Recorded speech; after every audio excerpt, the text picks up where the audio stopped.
두뇌학자 홍영표 박사의 부모 멘토링. 매주 이 시간이 기다려지고 참 행복합니다. 한국좌원의개발연구소 홍영표 박사님 자리해 주셨습니다. 할렐루야 박사님 안녕하세요. 네, 안녕하세요. 요즘엔 쌀쌀해요. 할렐루야. 네. 쌀쌀해도 네. 오늘 부모 멘토링 이 열정은 뜨겁습니다. 네, 우리 맞습니다. 유튜브상에서도 많은 분들 또 예수님을 모르는 분들이 공유해 주셔서 네. 감사하고요. 자, 이 방송을 많은 분들이 이 시간에 애청하고 있습니다. 집중력에 대한 이야기를 저희가 나누고 있고 지난주에 그 집중력 특별히 자기주도 학습과 또 연결을 해서 네. 저희가 그 시간도 계획 가운데 쪼개서 사용하는 법도 네. 알려드렸는데 네. 오늘 박사님 마지막으로 이 집중력에 대해서 네. 좀 마지막 좀 정리하고 싶으시다고요? 네, 지난주에 그 질문하신 엄마들 요 들어온 거 보니까 예. 아니 어떻게 아이가 하루에 일과를 10가지 12가지 쪼개요. 아이가 한계가 있는데 라고 말씀하신 분이 많은데요. 사실은 이제 잘 생각해봐요. 아이들이 처음에 이제 3가지를 했잖아요. 그런데 거기에는 뭐도 집어넣어야 되냐면 노는 시간도 넣으라는 거예요. 노는 시간도 네. 넣어요. 근데 잘못된 생각은 공부하고 책 읽는 것만 늘려니까 뭘 넣어야 될지 이게 안 돼요. 그럼 내가 오늘 만약에 게임을 하겠다. 그럼 이 아이가 게임을 하루에 스마트폰하고 게임하고 통틀어서 이것을 6시간 하는 애라고 치자고요. 예. 자, 스마트폰에다가 6시간을 소비하는 애가 4시간 정도를 소비하는 애가 어떻게 12개, 18개가 나올 수 있겠어요. 그럼 결국 어떻게 돼? 뭔가는 줄여야 될 거 아니에요. 그렇죠. 뭘 늘리기 위해서는 줄여야 되는데 책을 3분 읽을 수는 없잖아요. 자, 책은 15분, 20분 읽으려면 책 읽는 시간은 점점 늘어나는데 자기가 봐도 그럼 뭐를 줄여야 되는 거예요. 그래서 본인이 스스로 줄일 수 있는 걸 찾는 거예요. 자, 어디서 줄이겠어요? 한번 생각을 해보겠어요. 자, 그러게요. 뭘 줄여야 될까요? 자, 일단 자는 시간을 줄이겠죠. 그 다음에 쓸데없는 시간 중에서 자기가 봤을 때 줄일 수 있는 게 어디를 줄여 자꾸 늘어나느냐? 결국 이 4시간, 6시간이나 소비하는 이 시간에서 줄인다는 거예요. 예. 근데 본인이 계획하고 실천하면 줄이더라는 거예요. 부모가 윽박지르고 감독할 때는 모르긴 하지만 얘는 지금 자기가 자기 관리하면서 이제 자기가 어떤 자존감이 많이 생겼어요. 자, 그러면 시간을 늘리기 위해서 그 안에 이 안에는 반드시 내가 쉬는 것도 넣어라. 그래서 어떻게 쉬는가가 참 중요합니다. 잘 쉴 수, 뇌를 비울 때는 완벽하게 쉴 수 있는 시간도 넣어서 본인이 체크해서 가야 되는 거죠. 그래서 결국은 12개 이상에서 18개까지 가려면 하루에 스마트폰을 집에 들어오면 딱 놓고 필요할 때 자기 계획대로 갔다가 자기가 이걸 갖고 공부할 때 뭐가 필요하다 그 시간 딱 보고 근데 더 봐야 돼. 그래도 갖다 놓는다는 거예요. 그렇게 해서 이 시간이 1시간대 이내로 줄이지 않으면 결국은 이 시간이 줄어들지 않으면 내가 나머지 시간이 20가지로 늘 수가 없어요.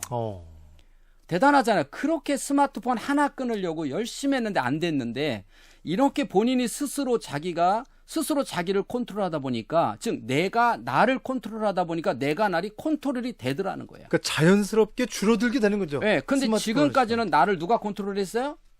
부모가 누가 컨트롤하려고 하다 보니까 그렇게 됐죠. 근데 지금 내가 나를 컨트롤하니까 내가 생각과 행동이 맞는 거야. 그래서 여기 계획 짠 거는 생각이에요. 자, 첫 번째 생각이에요. 자, 그다음 실천 하잖아요. 또 생각이 늘려요. 실천하잖아요. 예. 그리고 우리 뇌는 생각과 행동을 가장 근사치로 붙여주는 게 이게 뇌교육이에요. 그래서 부모님들 그랬잖아요. 화내지 말아야지. 생각하면 실천해야 되는데 실천이 안 되는 거. 이건 뇌가 이미 노화가 되고 있다는 거예요. 그래서 어느 날 속에서 불끈불끈 화가 올라오는데 그렇죠. 옛날에는 눌렀어요. 건강했잖아요. 뇌가 건강할 땐 잡았단 말이에요. 근데 어느 날부터 못 잡고 나와요. 뇌가 약해지기 시작한 거예요. 건망증, 뇌가 약해지는 거예요. 그래서 아이가 뇌를 건강할 때 계속 건강하게 만들려면 어떻게 해야 되느냐? 이렇게 아이가 본인이 생각과 행동하는 거 이게 자기주도 학습이에요. 자, 그러면요. 네. 아까도 이렇게 노는 그런 상황들, 네. 말 그대로 쉬어야 되는 상황들. 네. 우리 박사님께서는 쭉 이렇게 우리가 이제 억지로 이렇게 무조건 이걸 쉬어야 돼 이건 아니고 그렇죠. 아이들이 원하는 방향으로 하는데 또 우리 부모님 입장에서는 걱정될 때도 있고요. 또 그냥 무조건 이걸 그냥 다 좋다고 해야 되나? 좀 그런 마음 들 때는 어떻게 해야 될지 네. 모르겠어요. 어떤 엄마들이 가장 둘째를 잘 키우냐면 큰애 하나 망가뜨려 본 엄마가요. 그럼 큰애가 대학생인데 둘째를 잘 키워요. 지금 이 엄마가 무슨 얘기 해주냐면 내가 지금 우리 큰애를 지금 내 하나를 가는 애를 내가 그런 걱정과 그런 것 때문에 혹시 망가뜨리고 있지 않는가를 먼저 생각해 봐야 돼요. 그래서 아이가 하루에 3가지 정도 실천하는 거를 어머니가 기다리다 못 기다리고는 6가지 늘려주는 거예요. 당장 시험이 있잖아요. 당장 급하잖아요. 그래서 12가지로 늘려주는 거예요. 그러니까 다시 자기 주도가 바뀌었어요. 나한테서 어머니한테 가면 중요한 건 뭐냐? 얘가 착한 애는 딸려는 간다는 거죠. 그러나 자존감이 생기지는 않는다는 거예요. 그래서 내가 스스로 열정적으로 하진 않으니까 아까 얘기했지만 20의 일치에 100에 집중이 안 나오고 끌려가니까 50에 집중이 나오니까 결과적으로 노력한 만큼 결과가 안 나오더라는 거예요. 근데 어머니는 그거라도 놓으면 내가 만약 이거라도 놓으면 아이가 바닥으로 가지 않을까. 그래서 지난번 오래전 시간에 아이를 놔봐야 우리 아이를 알 수 있다. 그리고 아이가 하루에 3개부터 제가 많이 얘기 안 했잖아요. 학교 갔다 와서 하나, 저녁에 하나, 이거 못하는 애가 어디 있어요. 다 하죠. 그게 완벽하게 되면 6개 늘리는 건 쉽다니까. 그런데 중요한 거는 아까도 얘기했지만 쉬는 게 정말 중요해요. 우리도 하나님이 6일 동안 열심히 일하면 하루 어떻게 하라고 그랬어요. 쉬어요. 온전. 낮에 열심히 일하면 밤에 어떻게 하라고 그랬어요. 쉬어야 돼. 그래서 밤에 잠을 불면증 정말 죽음보다 힘든 거예요. 그래서 고문 중에 제일 큰 문이 옛날에 잠을 안 재우는 거라고 그랬잖아요.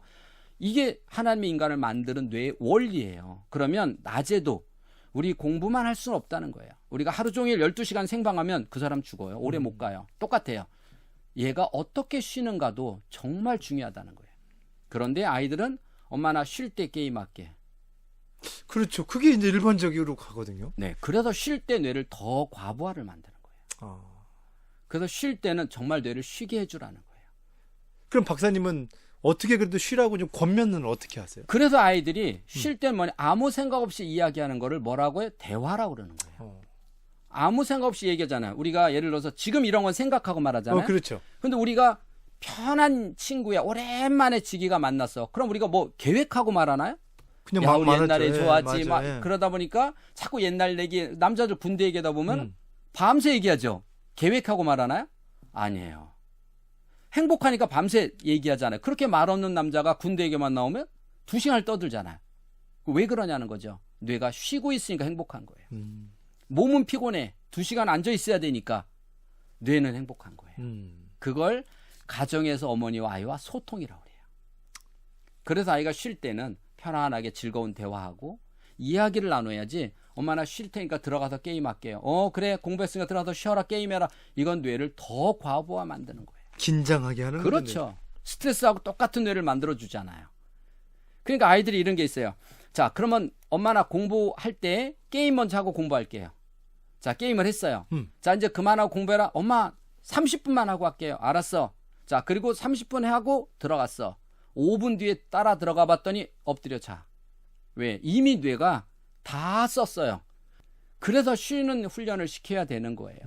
그래서 정확하게 뇌를 쉬게 하고 다시 공부하고 이게 2가지가 잘 이루어질 수 있도록 하는 거를 우리가 환경 그러는 거예요. 하여튼 쉴 때 우리는 지금 일반적으로 아이들도 그럴 것 같아요. 엄마 나 쉬는 게 게임하는 거니까 게임할게요. 네. 이게 지금 이제 가장 또 어떻게 보면 이걸 상충이 되고 또 잘 조절을 해야 되지 않을까? 그럼 물어볼게요. 자 우리 송 PD는 집에 가시면 쉴 때 예. 어떻게 쉬십니까? 쉴 때요. 네. 쉴 때. 그러니까 저도 어떤 쉰다는 개념 가운데는 그냥 흔히 말하는 뭐 TV를 본다든지 네. 그냥 인터넷을 본다든지 네. 이런 것들이 그냥 분명히 좀 쉬는 것 같다라는 생각을 그럼 들게 하는 것 물어볼게요. 같아요. TV 볼 때 왜 예. 작가가 저렇게 썼을까? 저렇게 안 써. 이게 고민하면서 봅니까? 아무 생각 없이 그냥 봅니까? 멍 때리고 보죠. 그렇죠. 멍 때리고. 그게 쉬는 거예요.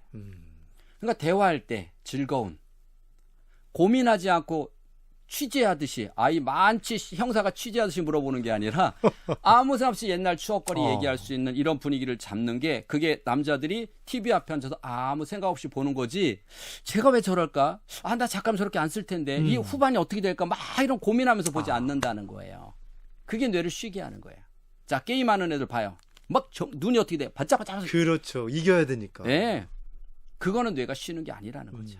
그래서 철저하게 잘 쉬는 사람이 잠을 푹 자는 사람이 그 다음날 일도 잘하고 밤새 불면증 잠을 못 자는 사람이 일을 못하는 것처럼 아이도 선택과 집중과 요게 잘 이루어지는 아이가 그 아이가 점점점 깊이 집중으로 갈 수 있고 그 집중의 시간을 늘릴 수 있다는 겁니다. 아멘.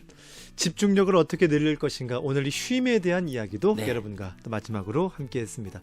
참 얘기할 게 이렇게 많네요. 그래서 아이들 데리고 가끔 여행 가는 거 있죠. 예. 하루 종일 뇌를 쉬게 해주는 거.